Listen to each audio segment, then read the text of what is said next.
teman-teman semua, semangat pagi. Semoga pagi ini kita semua dalam kondisi yang semangat dan bahagia di dalam menuntaskan agenda-agenda hari ini. Sudah 2 minggu tidak menyapa teman-teman di dalam program sarapan pagi ini, dikarenakan penuh agenda dan baru dijadwalkan dan baru ketemu jadwalnya pada pagi ini.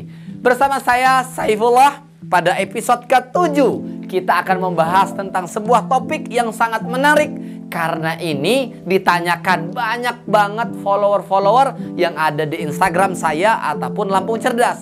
Apa itu? Self talk.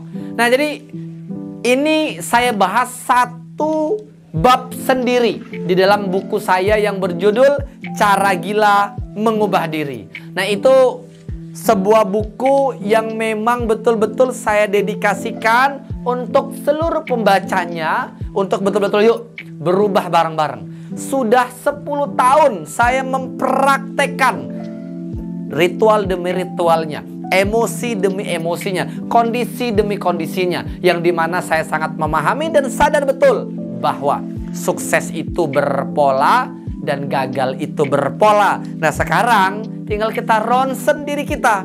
Sekarang sudah berada dalam kondisi seperti apa dan sedang menuju ke pola kesuksesan atau ke pola yang kegagalan. Bicara tentang kesuksesan, bicara tentang kegagalan, ini luas banget. Tentang karir itu ada yang berhasil, ada yang tidak. Tentang finansial ada yang berhasil, ada yang tidak. Tentang kesehatan ada yang berhasil atau tidak. Tentang apa lagi nih? Tentang komunikasi, public speaking, ada yang berhasil, ada yang tidak. Tentang membangun bisnis, itu ada yang berhasil, ada yang tidak. Artinya seluruh lini-lini bidang itu ada pola keberhasilan dan ada pola kegagalan. Tapi ada banyak faktor yang seringkali kita sepelekan karena kita anggap itu tidak penting. Maka pada hari ini kita akan membahas tentang self talk. Nah, kata guru saya, di dalam proses kita diskusi panjang, self talk itu bahasa sederhananya kayak kita ngajak ngobrol diri kita sendiri gitu. Bahasa lainnya mungkin kita sedang muhasabah. Bahasa lain lagi mungkin kita sedang merenung. Bahasa lain lagi mungkin kita sedang mengevaluasi diri. Tapi di dalam konteks ini saya pakai satu kata, yaitu self talk. Dan ini sering banget saya secara pribadi lakukan, keluarga saya lakukan, dan seluruh tim-tim saya lakukan. Nah, bicara tentang self talk, paling tidak kita bisa lakukan ini deh 1 bulan sekali. Oke, supaya apa? Supaya kita bisa betul-betul tahu. Jadi ajak diri kita ke dalam untuk berpikir, untuk melihat, untuk merenung. Lalu kita lihat, kita sekarang itu berada di kondisi apa? Di mana titik kita harus banyak-banyak bersyukur. Anda harus segera ucapkan bersyukur, alhamdulillah, alhamdulillah. Dan yang kedua, di mana kondisi Anda harus betul-betul menyesal, maka istighfarlah.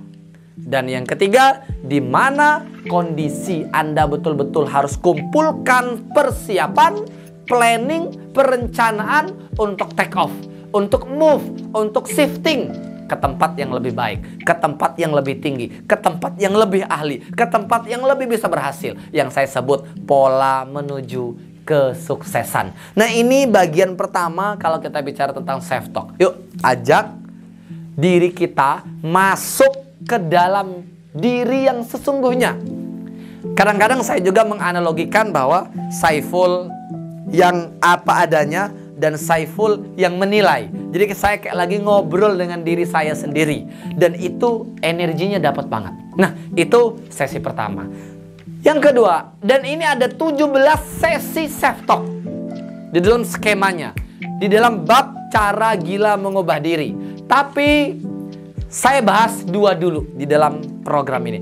Itu poin yang pertama. Lalu poin yang kedua, Anda bisa masuk ke dalam diri, Anda bisa ajak merenung, Anda bisa lihat diri Anda, dan Anda bisa mulai kumpulkan ada yang namanya glory from the past. Silakan Anda ingat-ingat, Anda rasakan, Anda situasi-situasi yang membahagiakan Anda, silakan Anda ingat. Jadi ingat seluruh keberhasilan yang pernah Anda capai. Ingat seluruh kebahagiaan-kebahagiaan yang pernah Anda capai. Ingat momentum di saat Anda merasa bahwa hidup ini sangat menggairahkan dan membahagiakan. Ingat itu. Sering saya lakukan bersama teman-teman di kantor dengan istilah glory from the past. Kita self talk untuk menemukan, merasakan, mengingat dan melihat momentum keberhasilan-keberhasilan sebelumnya. Ini penting banget. Jadi paling tidak lakukan 2 ini. 1, 3 step tadi. Step apa aja yang harus kita syukuri. Yang kedua, apa aja yang harus kita tobati. Yang ketiga, apa saja yang harus kita perbaiki. Lalu masuk ke dalam sesi yang terakhir dalam video ini, yaitu glory from the past. Jadi harus hadirkan, harus rasakan, harus lihat kondisi-kondisi kita berhasil. Karena keberhasilan Anda 10 tahun yang lalu, dengan 8 tahun yang lalu, dengan 7 tahun yang lalu, dengan bulan lalu, itu momentumnya pasti sama, perasaannya sama, keyakinannya sama, kondisi energinya sama. Artinya Anda tinggal copy paste di setiap momentum yang ingin Anda hasilkan ke depannya. Saya sudah membuktikan dan seringkali saya membuktikan ini. Sekarang yuk bareng-bareng kita praktekkan. Oke, semoga ini bermanfaat. Jika bermanfaat silahkan subscribe, like, dan share video ini ke seluruh media sosial yang teman-teman punya. Karena salah satu momentum untuk berbagi kebermanfaatan gampang dengan menggunakan jempol kita. Thank you. Assalamualaikum warahmatullahi wabarakatuh. Semangat pagi.